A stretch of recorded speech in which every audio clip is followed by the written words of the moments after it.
Rumor that Frank married in Brooklyn not true, says Eagle. The Atlanta Journal.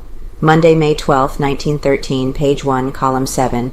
At request of the Journal, one of numerous reports about man held in Phagan case is investigated. 2 no bills necessary to free prisoners. Solicitor's famous detective has left city character witnesses not likely to be used. At the request of the Atlanta Journal, the Brooklyn Eagle, one of the most conservative and reliable newspapers in the whole country, has investigated the most serious of numerous rumors which are being persistently circulated about the character of Leo M. Frank, superintendent of the National Pencil Company, who is held in connection with the death of Mary Phagan. That report was to the effect that Mr. Frank, contrary to his sworn testimony before the coroner's inquest, that he had never married but once, namely in Atlanta about 2 years ago, married while a resident of Brooklyn, NY. The rumor has been persistently circulated in various forms. The Brooklyn Eagle's investigation of this rumor is to the effect that Mr. Frank was never married in Brooklyn. His mother, now residing in Brooklyn, says the Eagle declares Mr. Frank married in Atlanta and Atlanta only, and there is no record in Brooklyn to the contrary. This report from a reliable newspaper is given to the public in accordance with the Journal's policy to print all of the facts and nothing but the facts in connection with this case. Attorneys declared Monday that even if witnesses who could attack Mr. Frank's character could be found, that they would not be allowed to testify in court should Mr. Frank ever face a jury. The state is never allowed to put the character of a defendant in issue, and no past misconduct, however grievous or even if it is a matter of court record, is admitted in evidence unless the defense first makes a point of the character of the man on trial. This is seldom done in criminal cases. Grand jury meets Friday. Solicitor Hugh M. Dorsey would make no statement Monday as to the probable time that the Phagan investigation will reach the grand jury. The grand jury will hold another routine meeting on Friday, and its members have been directed to hold themselves in readiness for a call meeting at any time. Solicitor Dorsey will not even state whether the case will be taken to the jury by him before or after the regular Friday meeting. Mr. Dorsey Monday set at rest the rumor that a bill charging Newt Lee with the murder would not be presented to the grand jury for its consideration when that body takes up the investigation of the Phagan case. In all cases, he says, where people are committed to the grand jury by a coroner's jury or magistrate's court, a bill charging them with the offense of which they are suspected is put before the jury, even if at the time the Solicitor General expects a no bill to be returned. 2. No bills necessary.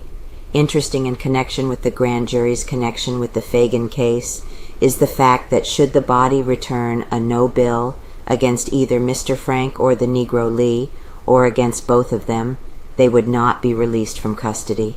To automatically secure the release of a person held on a coroner's warrant or a magistrate's warrant, 2 separate grand juries must return no bills. The case is then dead.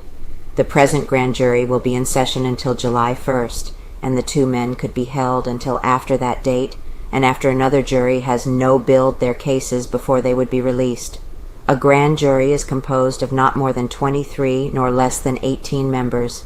Practically always the maximum number is selected by the court, for with 23 men sworn, a grand jury can then allow 5 of its members to remain away from sessions if they so desire, and still perform its functions. 12 must vote to indict. 12 of the 18 grand juror who must be present must vote in favor of an indictment before a true bill can be returned.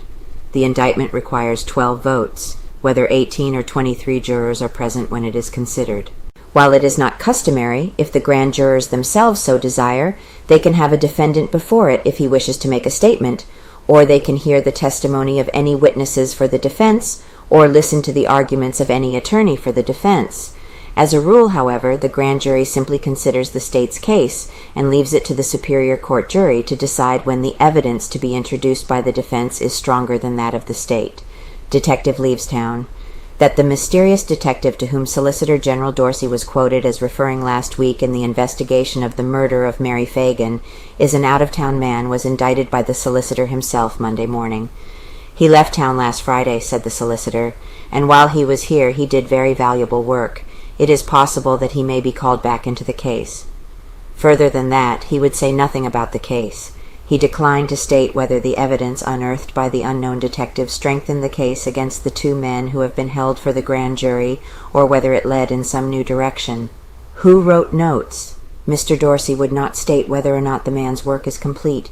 It is probable that the famous detective, although Mr. Dorsey does not discuss the point, will not return unless someone is brought to trial for the Phagan murder.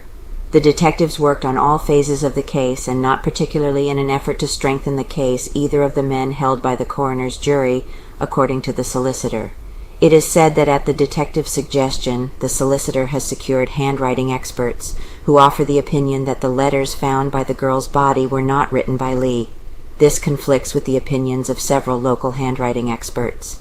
Mr. Dorsey confirmed the Journal's published statement that the public knows now all of the important facts in the case. "Nothing new or sensational has been developed," said he, visited by wife.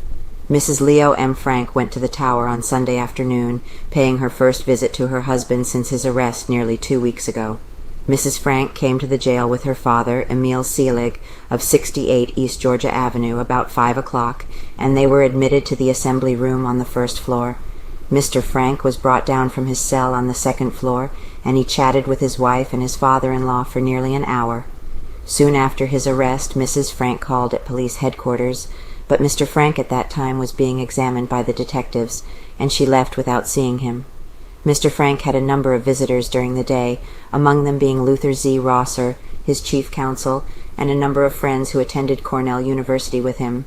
Has Lee told all? The status of Newt Lee, the Negro night watchman, in the Phagan investigation is not yet definite, it appears.